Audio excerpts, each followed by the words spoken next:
예배다운 예배를. 네, 역대하 말씀 34장 29절에서 33절 말씀인데요.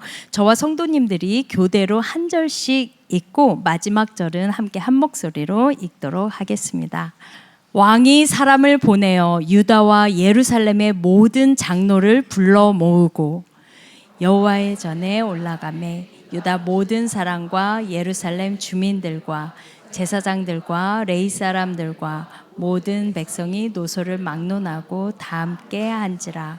왕이 여호와의 전 안에서 발견한 언약책의 모든 말씀을 읽어 무리의 귀에 들려주고 왕이 자기 처소에 서서 여호와 앞에서 언약을 세우되 마음을 다하고 목숨을 다하여 여호와를 순종하고 그의 계명과 법도와 율례를 지켜 이 책에 기록된 언약의 말씀을 이루리라 하고 예루살렘과 베냐민에 있는 자들이 다 여기에 참여하게 하매 예루살렘 주민이 하나님 곧 그의 조상들의 하나님의 언약을 따르니라. 다 같이요. 이와 같이 요시야가 이스라엘 자손에게 속한 모든 땅에서 가증한 것들을 다 제거하여 버리고 이스라엘의 모든 사람으로 그들의 하나님 여호와를 섬기게 하였으므로 요시야가 사는 날에 백성이 그들의 조상들의 하나님 여호와께 복종하고 떠나지 아니하였더라. 아멘. 네, 환영해 주셔서 감사합니다. 누구보다 수예배를 사랑하는 이사무엘 목사고요. 네, 오늘 아론 목사님 보는데 여기서 제가 지난번 여름 시즌에 아론 목사님 대신해서 찬양인도 한번 했잖아요. 너무 좋더라고요. 그래서 우리 아론 목사님 참 귀한 자리에서 사역하신다 라는 생각이 들면서 앞으로도 오래오래 하세요. 오늘 너무 이렇게 비도 많이 오고 이렇게 궂은 날씨 속에서도 또 예배 자리를 사모해서 나오신 우리 성도님들 너무너무 정말 진심으로 마음 다해서 축복하고 정말 환영합니다. 너무 잘 오셨고요. 옆에 계신 분들에게 이렇게 한번 좀 바라보시면서 인사해 주시겠습니까? 오늘 정말 잘 오셨습니다. 네, 너무 잘 오셨습니다. 네, 제가 잠시 기도하고 하나님의 말씀 보겠습니다. 주님 참 감사합니다. 오늘도 함께 하나님의 말씀 앞에 섭니다. 오늘도 마땅히 나누고 들어야 할 그 주의 말씀들이 온전히 성령 안에서 감사함으로 기쁨으로 나눠지게 하시고 그 가운데 예배가 회복되어지고 다시금 정말 전심으로 예배다운 예배를 주 앞에 올려드릴 수 있는 우리 한 사람 한 사람 될 수 있도록 성령 하나님 이 시간도 운행하시고 주님께서 다스려 주시옵소서. 행하실 주의 일을 기대하며 우리를 사랑하시는 예수님의 이름으로 기도 올려드립니다. 아멘. 담임 목사님께서 너무도 귀한 또 막중한 자리를 맡겨주셔서 새로운 게 예배 본부장으로 섬기고 있는데요. 새로운 게 예배 본부 그리고 주일 예배 이렇게 섬기고 있습니다. 근데 저 뒤에 계신 누구 목사님이라고는 말씀 안 드릴게요. 제가 오늘 예배 주제여서 이렇게 설교를 한다고 했더니 그러시더라고요. 가서 정신교육하는 거 아니냐고. 정신교육할 거면 원고가 필요 없지 않으시냐고. 그래서 철저하게 원고 준비했습니다. 그래서 이런 궂은 날씨 속에 수요일 날 이렇게 예배를 사모해서 오시는 우리 성도님들에게 뭐 어떤 교육이 필요하겠습니까? 그래서 우리가 너무도 사모하는 이 예배에 대해서 우리가 다시 한 번 더 말씀 앞에서 또 정돈되어지고 또 은혜를 누리는 시간이 되었으면 좋겠습니다. 저는 예배하면 떠오르는 것이 어렸을 때 경험했던 것이 가장 많이 떠오릅니다. 혹시 제가 주로 쓰는 어렸을 때 이야기나 저희 아버지 얘기, 저희 어렸을 때 교회 얘기 많이 들으셨죠? 못 들으셨죠? 네, 아주 훌륭하십니다. 들었어도 못 들은 척, 오늘 들어도 새로운 척. 예배가 얼마나 중요한지 그 예배에 목숨을 걸고 정말 최선을 다해야 된다라는 것을 어렸을 때 보고 경험하고 이렇게 자랐기 때문에 예배하면은 당연히 어렸을 때가 제일 먼저 떠오르게 되는 것 같습니다. 제가 어렸을 때 생각했던 예배, 그러니까 제가 생각하는 예배의 정의는 뭐였냐면 항상 깨끗하게 옷 입고, 그래서 저희는 이제 가난해서 옷을 사지는 못했지만 조금이라도 좀 새거 옷이 있다, 뭐 물려받았다 뭐 하면은 그 옷은 무조건 주일날 처음 게시를 해야 돼요. 그렇게 잘하신 분 계신가요? 네, 그래서 항상 이렇게 뭘 좋은 걸 얻으면 가장 주일날까지 아껴놔야 돼요. 주일날 게시를 합니다. 그리고 저희 어머니께서는 항상 그 헌금을 은행에 가서 새 돈으로 바꿔오셔서 저희 집 방에 서랍장이 2개가 있었어요. 하나는 이제 비상시에 쓸 몇천 원, 그다음에 하나는 이제 새 돈으로 채워져 있는 헌금함. 주일날 거기서 헌금함 빼서 기도하고 헌금을 드리실 수 있게끔. 그래서 항상 깨끗하게 옷 입고 교회 가고, 예배는 찬양하고 말씀 듣고 헌금하고 놀지 못하고 붙잡혀 있는 날. 예, 절대 그 디즈니 그 만화 절대 못 보고, 절대 TV 못 보고, 예배 끝나고도 못 보고, 예배 끝나고도 절대 주일날은 친구 못 만나고, 굉장히 보수적이죠. 그냥 교회와 한 몸이 되는 시간, 그게 저한테는 예배였습니다. 놀라우시죠? 예배가 아니었던 거예요. 그러니까 종교 생활을 한 겁니다.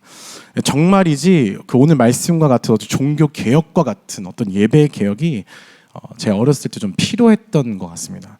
예배 시간에 이렇게 졸고 있다가 되게 잘 졸았어요. 예배 시간에 졸고 있다가 잠시 정신이 돌아왔을 때 뒤에서 느껴지는 뜨거운 그 성령님의 손길이 아니라 저희 어머님의 눈길. 아마 저희 어머님의 눈길은 진짜 마귀가 한 길로 왔다 7길로 저주받고 돌아갈 엄청나게 그 따뜻한 눈길이었거든요. 그래서 아직도 그 모습이 눈 감으면 생생하게 떠오릅니다. 제가 여기 앉아 있으면 제 사모님들은 항상 그 맨 뒤에 앉아 계셨어요. 조용히 이렇게 기도하시고, 조용히 기도만 하시지 그렇게 저만 보면 이렇게 눈빛을 보내셔가지고, 근데 그러한 눈빛으로도 제 예배를 변화시킬 수가 없었습니다. 이 찬양을 드리면은요, 또 제가 어땠냐면요, 죄송합니다. 예전에 부끄러운 모습이니까 이해해 주세요. 저희 아버지가 이제 찬양을 잘 못하십니다. 근데 그럼 이쯤에서 궁금하시죠? 저의 유전자는 누구의 것이냐? 주의 은혜로. 자, 근데 맨날 그 똑같은 그 교회에서 만든 성가집을 항상 이제 반복하시잖아요. 나름대로 저희 아버지도 본인이 자신 있는 곡을 하지 않으실까요? 그렇죠? 그러다 보니까 무슨 찬양을 딱 들으면 제가 또 이 찬양 부른다고 투덜투덜, 저 찬양 부르면 저 찬양 부른다고 투덜투덜. 맨날 내 인생 여정 끝내요. 도대체 내 인생은 언제 끝내는 것인가 막 이러면서 또 다른 찬양을 부르게 되면 도대체 이 찬양은 도대체 누가 이 곡을 만들어가지고 이렇게 곡을 촌스럽게 만들었나 막 이러면서 맨날 이렇게 올드하다고 투덜투덜. 그러다가 설교가 시작되면 저희 아버지의 그 따스한 음성에 안겨서 깊은 임재 가운데 들어가는 거예요. 그러다가 축도만 하면 기가 막히게 잠에서 깨어 일어난 저의 모습을 보면서 기적이 다른 거 있지 않아요. 기가 막히게 그 시간만 되면 제가 눈을 떠요. 그래서 저희 아버지가 나중에 예배 끝나고 한번 물어보셨어요. 자는 거냐고. 자는데 어떻게 그거를 알고 깨냐고. 그래서 단 하루도 먼저 깨어나는 그런 실수는 없었습니다. 그래서 성령님께서도 저를 변화시키실 수 없을 거야라는 생각이 들 정도로 그냥 그렇게 영적으로 완전히 그냥 굳어진 상태죠. 종교적인 생활을 하던 겁니다. 지금 생각해 보면 그랬습니다. 수요 예배, 뭐 금요 철야 예배, 주중에도 저는 예배를 절대 빠질 수가 없었거든요. 그래서 어떤 권사님께서 저한테 그러셨어요. 넌 그래서 대학 어떻게 갈래? 상처도 주시고 그런 예배에 있는 것이 좀 이렇게 묶여 있는 것 같고 되게 답답했던 기억이 있습니다. 왜 나는 이 시간에 예배를 드려야 되지? 아빠가 목사인데 왜 나도 똑같이 예배를 드려야 되는 거지? 그래놓고 지금 목사네요. 왜 항상 사람은 없고 가족만 있지? 가장 이해가 되지 않는 것은 헌금은 우리 가족만 드리고 그 헌금으로 사례비는 못 받고 헌금은 드렸는데 우리 집은 가난하고 그러면서 도무지 이 예배는 왜 드리는지를 모르겠는 거예요. 변화도 없고 아무것도 없잖아요. 그래서 저한테는 하나님은 살아계신 분이 아니고 제가 살려드려야 되는 분이었어요. 그러니까 이런 거죠. 내가 도무지 하나님 절대 믿을 수 없는 분인데 내가 하나님을 지금 믿어드리고 있는 거예요. 내가 와서 예배 드려드리고 있는 거고 얼마나 감사해요. 내가 수요일날 찾아주지, 금요일날 찾아주지, 주일날 찾아주지. 그러면서 정말이지 어떤 큰 개혁과 같은 일이 일어나지 않으면 저는 안 될 그런 사람이었던 것 같습니다. 그러던 중에 제가 잊지 못할 경험을 합니다. 앞에 예화가 기니까 되게 좋으시죠? 네, 피곤하실까 봐. 평소와 동일하게 수요 예배를 드리고 있었는데요. 저에게 친구가 이제 연락이 옵니다. 이제 밖으로 나오라고 문자가 왔어요. 저는 나 지금 못 나가면 죽어 라고 답을 쓰고 다시 예배에 집중하는 척을 했습니다. 그런데 다음날 학교에 갔는데 경찰차가 와 있었어요. 전날 만나자고 했던 친구들은 절대로 해서는 안 될 아주 큰 범죄를 저지르고요. 집단으로 그리고 다 경찰서에 붙잡혀가게 됩니다. 그 당시에 이제 해서는 안 될 일을 망을 보고 있던 친구들까지도 다 붙잡혀갔어요. 그래서 소년원 가고 어떤 친구들은 좀 어둠의 계열로 빠지기도 하고 학교를 아예 자퇴하기도 하고 이런 일이 발생했습니다. 또 다른 어떤 예배를 드리고 있을 때 또 다른 친구가 이제 또 시간이 지나서 너무 힘들다고 나오라고 전화가 왔습니다. 예배 시간이었기 때문에 저희 뒤에서 뜨거운 눈빛을 보내시는 저희 어머니 눈빛이 느껴져서 잠깐 봤는데 역시나 거의 마귀 잡듯이 그래서 그때 또 문자를 똑같은 내용을 씁니다. 나 지금 못 나가. 지금 나가면 죽어. 이게 제 레파토리였거든요. 컨트롤 C, 컨트롤 V 수준이요. 그러면서 핸드폰을 덮어버리고 그냥 예배를 드렸어요. 그 다음날 학교를 갔습니다. 근데 너무 분위기가 침울한 거예요. 봤더니 어제 연락 왔던 친구가 학교에 오지 않았고요. 그 친구는 의식이 없는 상태로 있다가 큰 수술을 한 5차례 전신 성형을 하게 됩니다. 저 대신 연락을 받고 자신의 오토바이를 끌고 나가서 함께 시간을 보냈던 학생은 다시 못 보게 됐어요. 그 학생은 목사님 아들이었습니다. 요한이라는 친구였어요. 이 두 가지 사건과 또 여러 가지 일어났던 어떤 일련의 일들을 통해서 제 삶에 무언가 움직이기 시작합니다. 전혀 그냥 예배는 도대체 왜 드리는 거야? 이 예배 의미 없는 거 왜 하는 거야? 라고 하다가 예배 개혁이라고까지 말하기는 좀 부끄럽지만 조금씩 달라져야 되겠다는 생각을 하게 된 거예요. 왜냐하면 지금 이 예배를 드려서 제가 살았잖아요. 예배의 자리에 앉아있기만 했는데 제가 하나님의 보호하심을 받은 겁니다. 그냥 제 개인적으로요. 그래서 시간이 지나면서 이게 은혜의 자리구나. 내가 여기 있으면 살겠구나.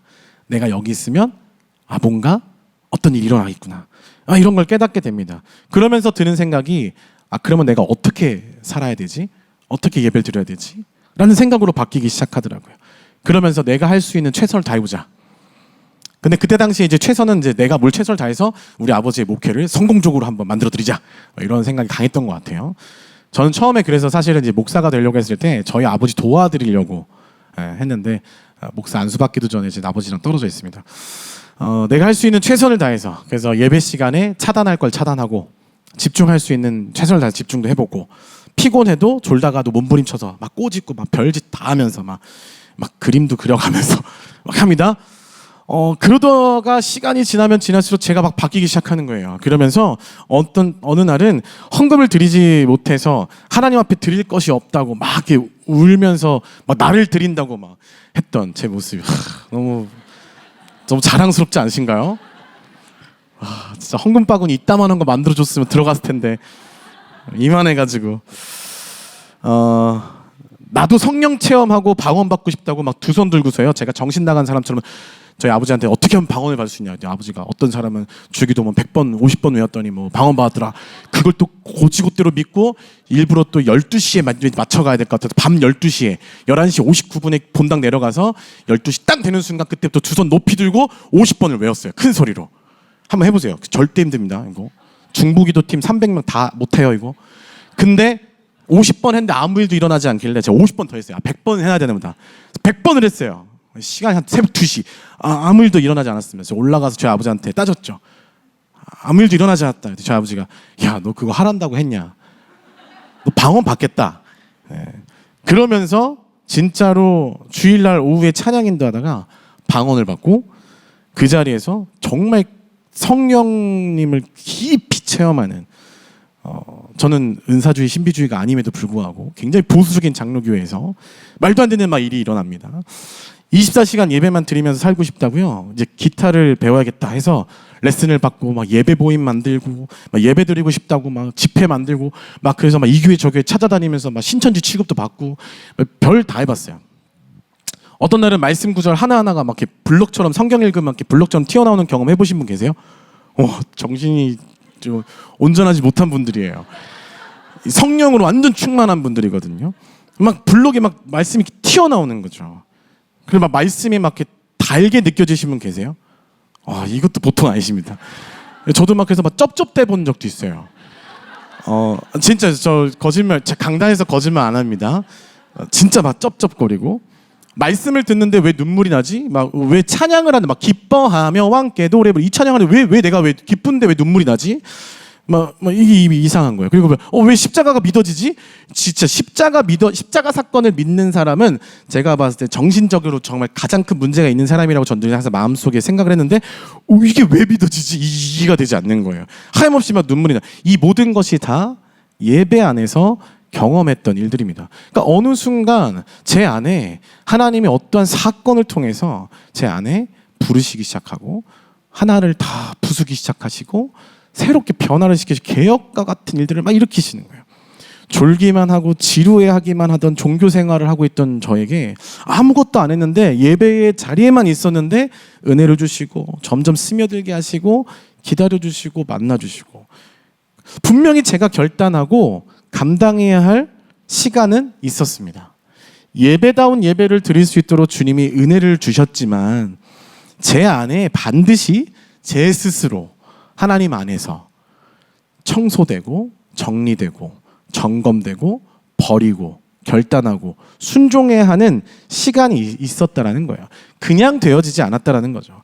진정으로 예배다운 예배를 주님이 받고 싶으셨기 때문에 그래서 그 예배를 드리기 위해서는 반드시 치러야 하는 것들이 있었다라는 겁니다.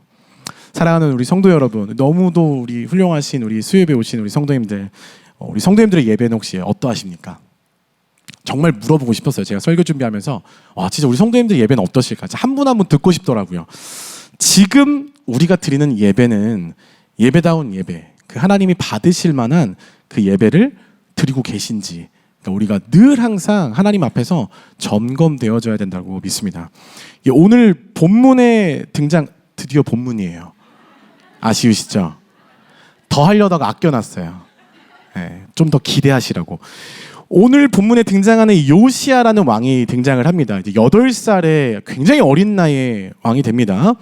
아버지 아몬이라는 이 왕이 된 지 2년 만에 이제 반란이 일어나요. 그래서 이제 죽임을 당합니다.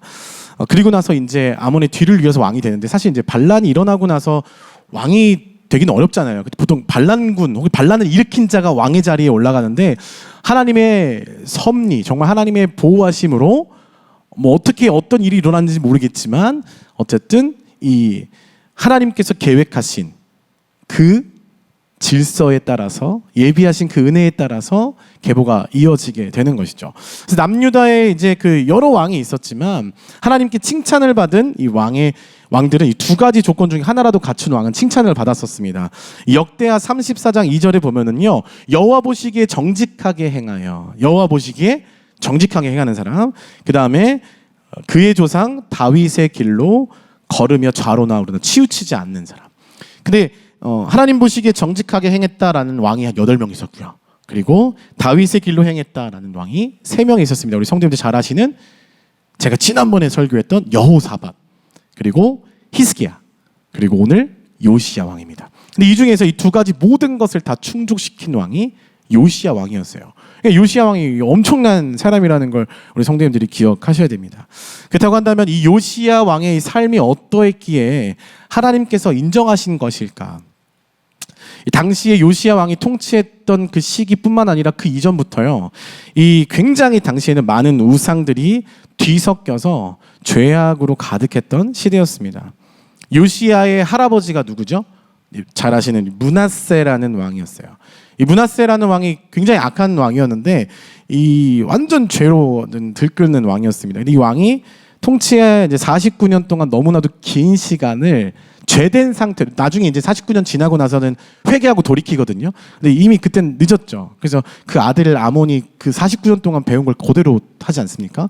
자, 근데 이 죄된 모습으로 통치하고 우상 숭배를 했기 때문에 회개하고 돌이켰지만 그 후에도 여전히 우상이 그대로 남아있고 이 죄가 익숙한 겁니다.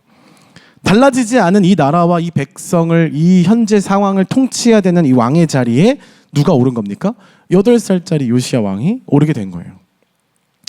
요시야 왕은요, 왕이 된 지 8년째 되는 해인 16살 때 하나님을 확실하게 구하기 시작합니다.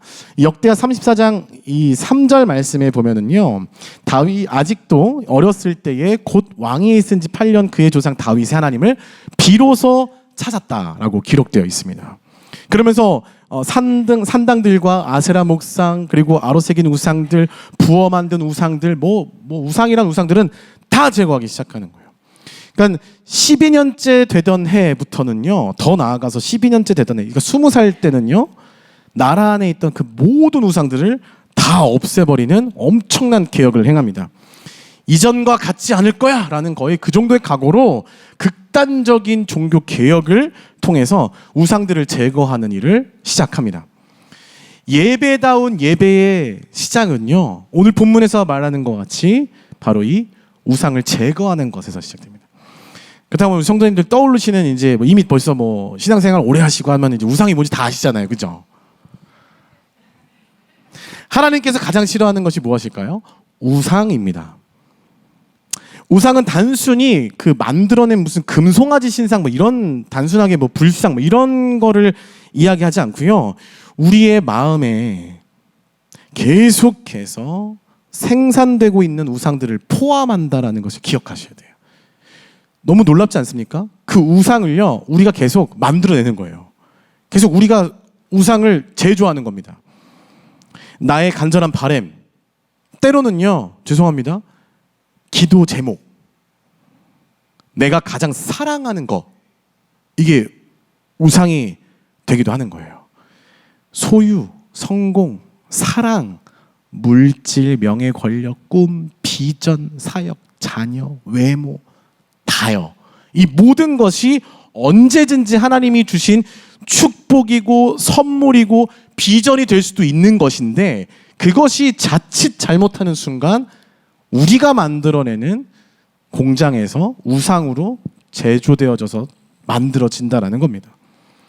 그래서 우리는요, 이걸 아주 주의해야 돼요. 하나님보다 더 사랑하고, 하나님보다 더 생각하고, 하나님보다 더 중요하고, 하나님보다 조금 더 앞서는 것. 다시 말씀드립니다.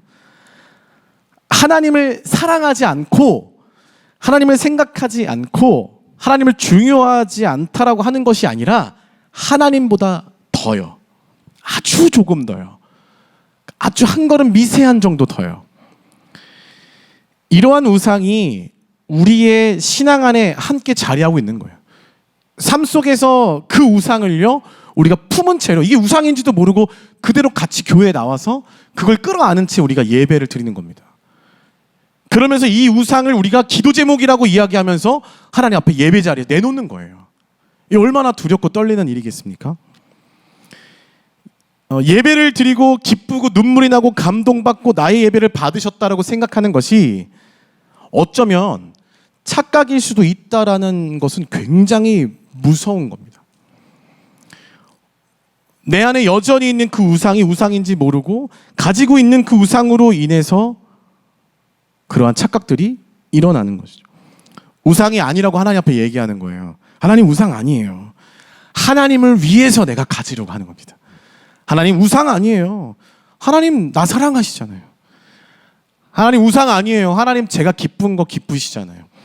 하나님 우상 아닙니다. 내가 바라고 원하는 게 아니라 이 우상으로 인해서 내가 하나님께 영광을 올려드리기 위해서 내가 이거 가지고 있는 거예요 라고 말하는 그것이 여전히 하나님 앞에 우상을 가지고 예배하는, 어쩌면 지금 우리가 가지고 있는 거일 수도 있다라는 겁니다.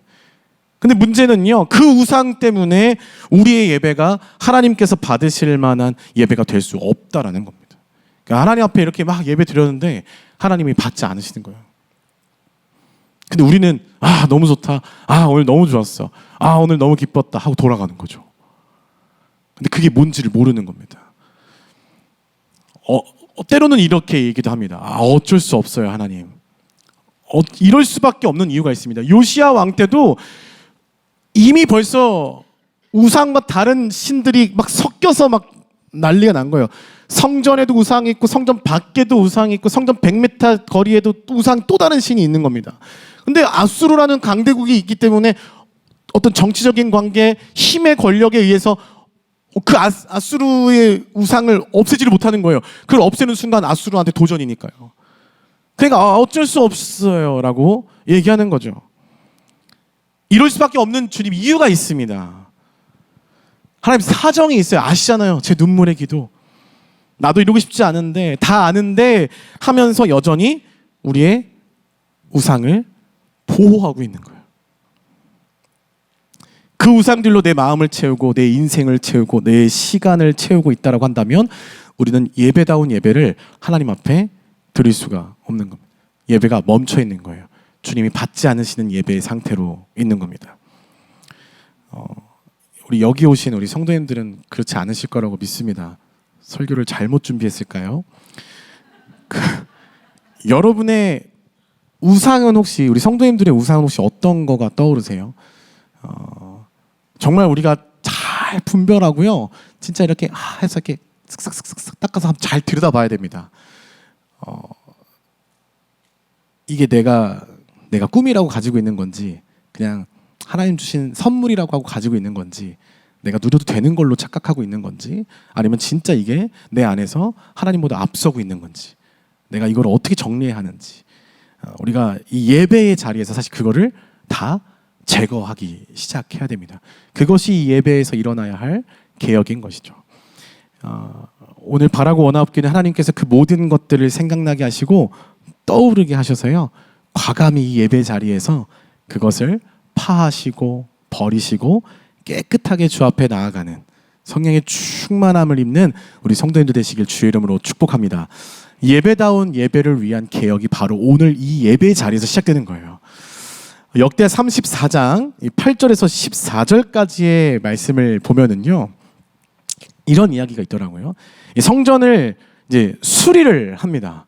성전을 막 수리하기 시작하면서요, 그 안에서 무엇을 발견하냐면 율법책을 발견하게 됩니다. 이제 성전을 수리하던 중에 이제 종교개혁을 일으키고 우상을 다 없애고 나니까요, 이제 무너져 있었던, 먼지가 쌓여 있었던, 정돈이 되지 않았던 그 성전을 수리하기 시작하는 거예요. 그곳이 곧 하나님을 예배하는 처소이기 때문입니다. 그 막 일들이 막 일어나기 시작한 겁니다. 근데 그 가운데 이 제사장 hil기야가 율법책을 발견하게 됩니다. 이상하죠? 성전 안에서 율법책을 발견한 게 이상한가요? 교회에 성경책이 있는 게 이상하십니까? 성전에 율법책이 있는 게 이상한 건가요? 근데 이상하죠? 성전을 수리하던 중에 제사장 hil기야가 율법책을 발견했대요. 그럼 이전까지는 뭐 한 겁니까?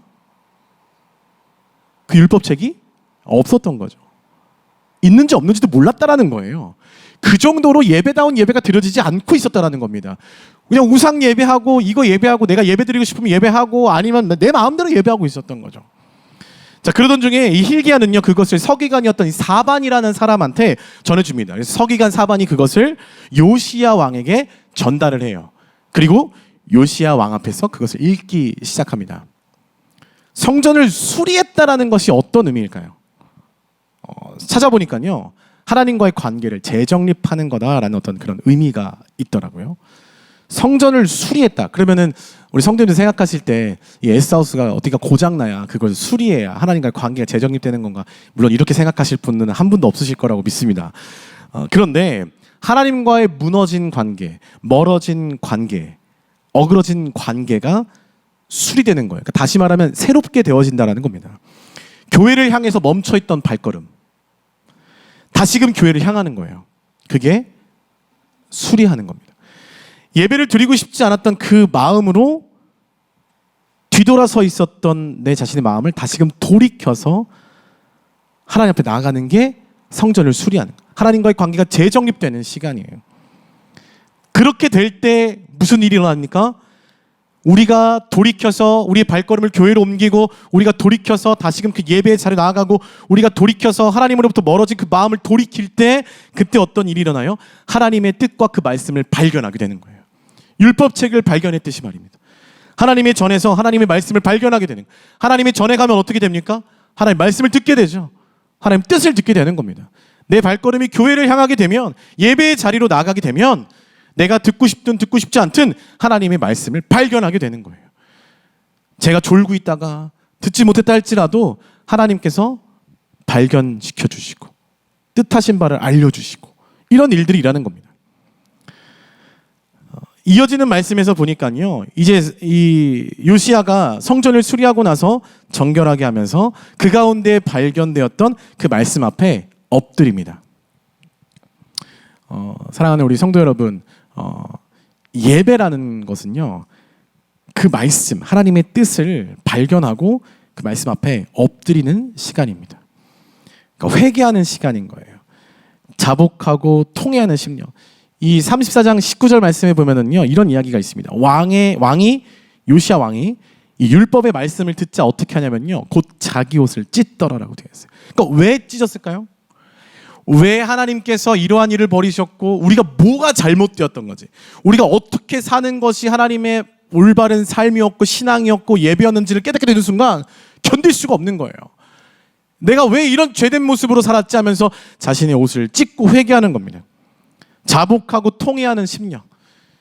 1주차 때 조은영 목사님께서 설교하신 내용이 뭐죠? 하나님께서는 어떤 자의 무엇을 받길 원하세요? 상한 마음. 자복하고 회개하고 통회하는 심령, 회개하는 그 자를 기다리시는 거예요. 그러니까 하나님께서 기뻐하시는 예배라는 것이 바로 우리의 자신을 그 말씀 앞에 엎드려서 그 말씀 앞에 굴복해서 회개하고 우리의 가슴을 찢고 우리의 죄로 인해서 괴로워하는 겁니다. 하나님 앞에서. 내가 듣고 싶은 것을 듣는 시간이 아니라는 거예요. 김대훈 목사님 그런 얘기 하시더라고요. 기억나시나요? 2주차 때? 죄송합니다. 제가 그 수요예배 설교 다 들었어요. 겹치고 싶지 않아서요.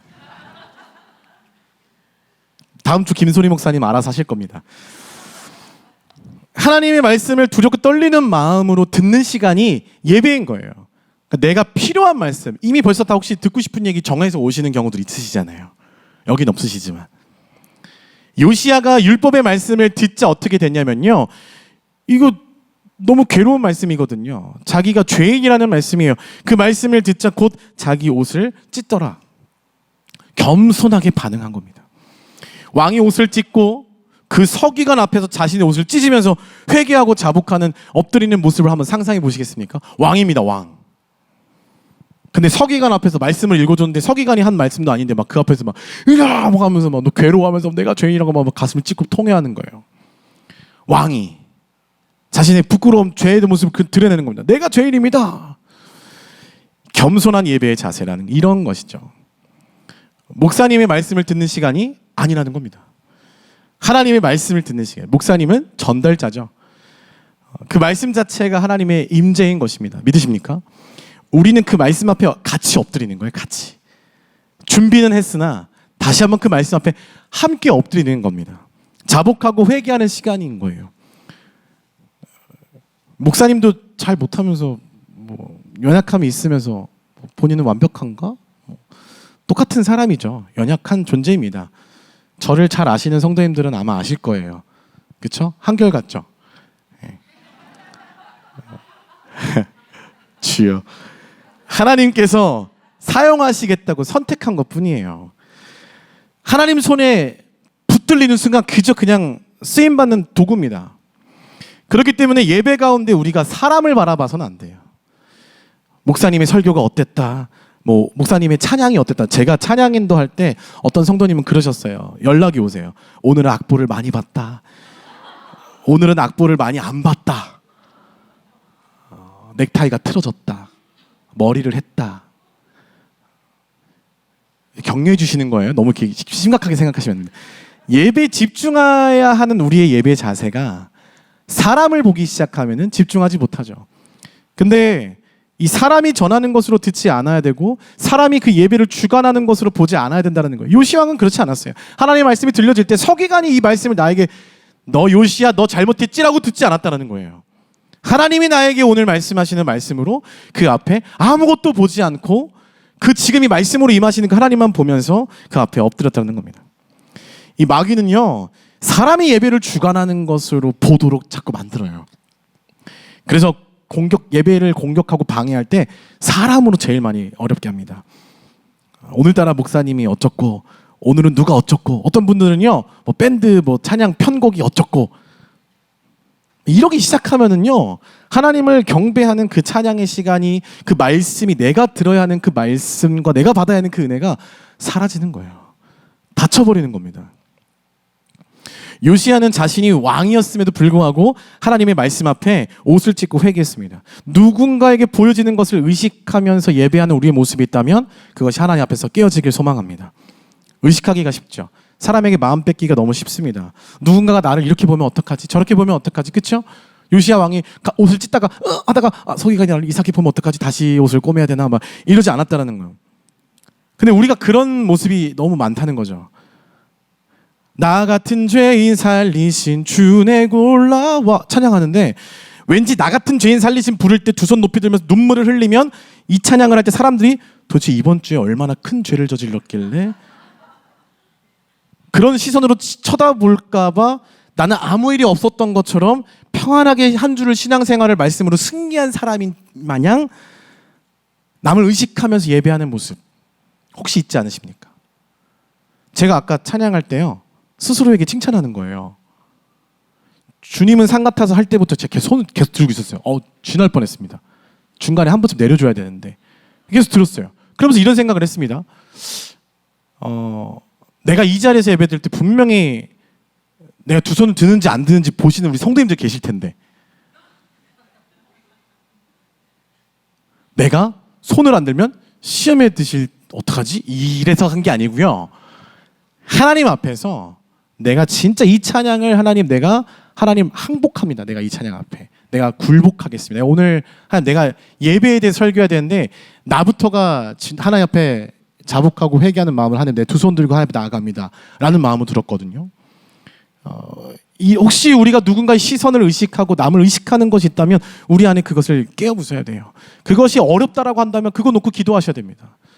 그것이 우리의 예배를 막기 때문이죠. 하나님 말씀이 들려졌을 때 그 말씀 앞에 온전히 반응할 수 있는 것, 하나님의 말씀과 찔림이 우리 안에 도전되었을 때 온전히 그 말씀 앞에 반응하고 눈물을 흘리고 두 손을 들고 엎드리고 누가 보든 안 보든 할 수 있는 것. 그러한 저와 우리 성도님들의 예배가 되기를 주의 이름으로 축원합니다. 예배의 개혁의 모습이 다른 곳에 있지 않다라는 거죠. 자, 오늘 본문 말씀이 역대하 34장 29절에서 33절까지의 말씀을 보면은요, 이제 왕이 사람을 보냅니다. 본인이 자복하고 회개한 후에 이대로 안 되겠다. 그래서 사람을 보내서 유대와 예루살렘의 모든 장로들을 불러 모으고요, 여호와의 전에 올라가서 모든 사람과 예루살렘 주민들, 제사장들, 레위 사람들, 백성들 남녀노소 막론하고 다 불러요. 그리고 나서 성전에서 발견한 이 언약책 말씀을 다 읽어줍니다. 선포하기 시작하는 거예요. 그리고 나서 어떻게 합니까? 목숨을 다하고 마음을 다하고 여호와를 순종하고 라고 되어 있어요. 여호와께 어떻게 했다고요? 순종하고. 요시야는 모든 백성들에게 발견한 성경책을 읽어주고 귀에 들려주고 끝나지 않고요, 모두가 참여하게 하고 나서 끝나지 않고요, 그리고 그 사람들도 참여하고 듣고 끝나지 않고요, 그 말씀 앞에 복종하고 순종했다. 예배 안에 중요한 것이 무엇입니까? 순종이에요. 주는 나의 도움이시며 주의 계획 영원하시네. 아까 우리 주님은 산 같아서 찬양 마지막 부분에 보면요, 믿음으로 순종의 예배드리리. 순종의 예배를 저 앞에 드리는 거예요. 믿음으로요. 내가 순종할 수 없는데, 두려운데, 할 수 없는데, 연약한데 순종하는 겁니다. 그것을 결단하는 시간이 이 예배의 자리라는 거예요. 순종이 없는 예배는요, 하나님이 기뻐하시지 않는 예배인 겁니다. 가끔 예배를 보신다라는 표현을 하시죠. 네. 교육 하나 하겠습니다. 예배는 보는 게 아니라 드리는 것입니다. 옛날에는 나 예배 보고 왔어 이런 표현 되게 많이 하셨어요. 근데 예배는 올려드리는 것이죠. 그러니까 드린다라는 게 어떤 겁니까? 나의 모든 것을 다해 내어드리고 그분으로 채운다라는 의미예요. 요시야 왕과 온 백성들이요, 우상을 다 제거하고 나서 하나님의 말씀을 선포하면서 뭘로 한 겁니까? 자신들이 옷을 찢고 통회하고 회개하고 자복하면서 모든 것을 다 비우고 그 안에 하나님의 말씀으로 채웁니다. 그리고 그것을 순종하기로 따르는 것이죠. 그분으로 채우는 거예요. 진정한 예배를 드리는 겁니다. 오늘 저와 우리 성도님들의 예배가 이러한 드리는 예배가 되길 주의 이름으로 소망합니다. 내가 듣고 싶은 말씀, 내가 원했던 대답을 듣기 위해서 하는 것이 아니라 어떤 말씀이시든지 하나님 내가 순종하겠습니다. 내가 불편해도, 내가 이걸 듣고 아파도, 괴로워도 나를 향하신 하나님의 말씀이 나에게 가장 축복이고 반드시 축복이 될 거고, 그것이 옳은 것이고, 그것이 나에게 유익임을, 나를 사랑하시는 하나님의 선물임을, 그 마음임을 믿고 내가 듣겠습니다. 이것이 순종인 것이죠. 그리고 그러한 순종의 마음으로 그 말씀 앞에 엎드리는 자에게 하나님 놀라운 일을 주신 줄로 믿습니다. 사무엘상 15장 22절. 사무엘상에 참 좋은 말씀들이 많아요.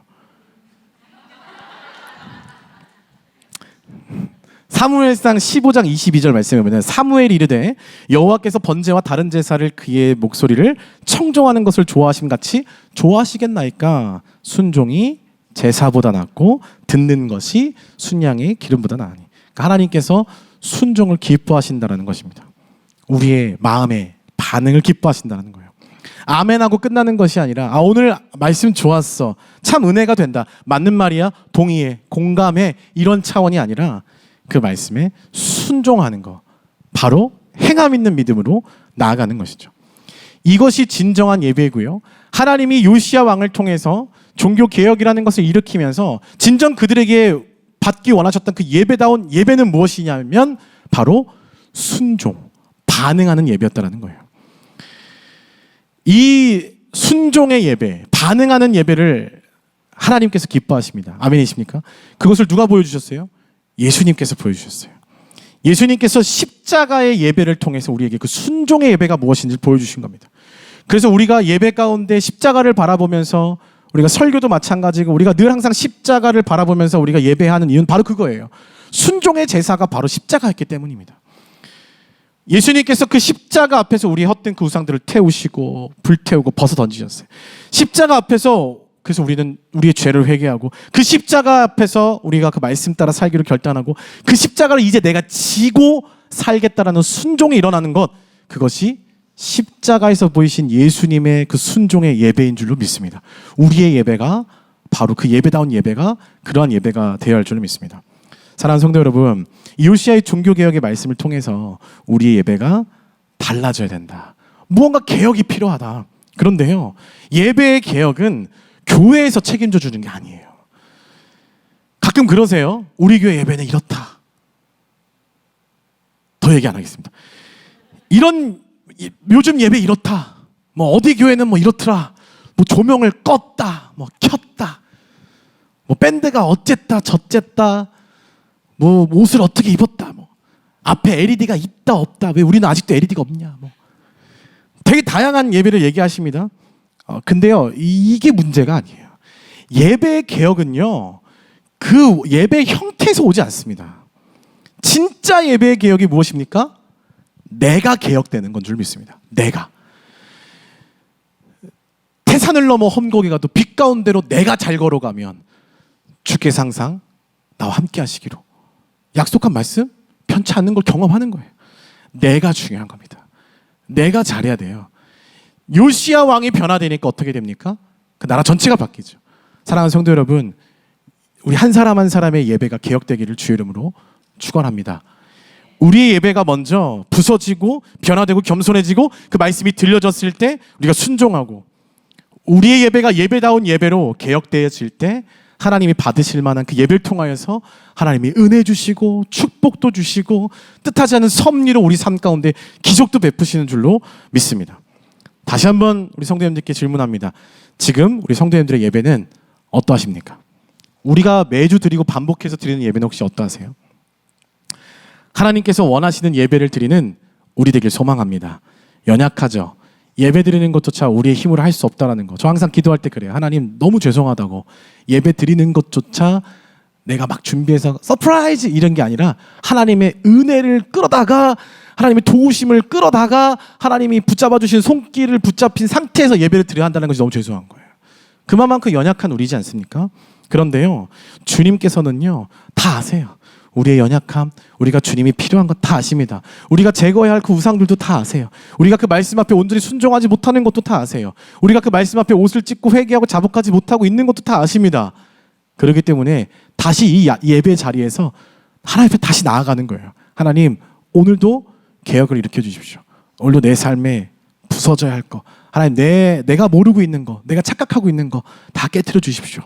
그러한 예배, 하나님이 받으실 만한 예배, 그 십자가 앞에서 온전히 다 새롭게 되어지는 그 순종의 예배다운 예배가 우리 성도님들의 예배가 되기를 주의 이름으로 축원합니다. 우리 한번 밴드팀 나와주시겠습니까?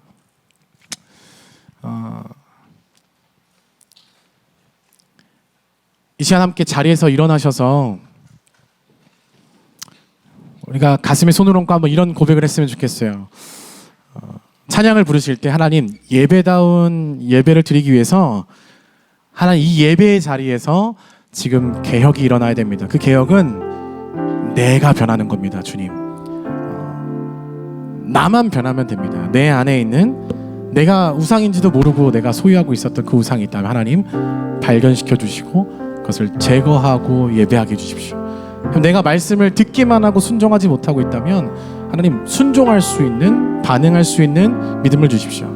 하나님, 내가 사람의 시선을 의식하고 있다면 하나님, 내가 그 사람의 시선을 의식하는 것에 넘어서서 하나님만, 주만 바라보면서 주 앞에 엎드릴 수 있는 진정한 변화된 예배의 모습으로 나아갈 수 있게 도와주십시오.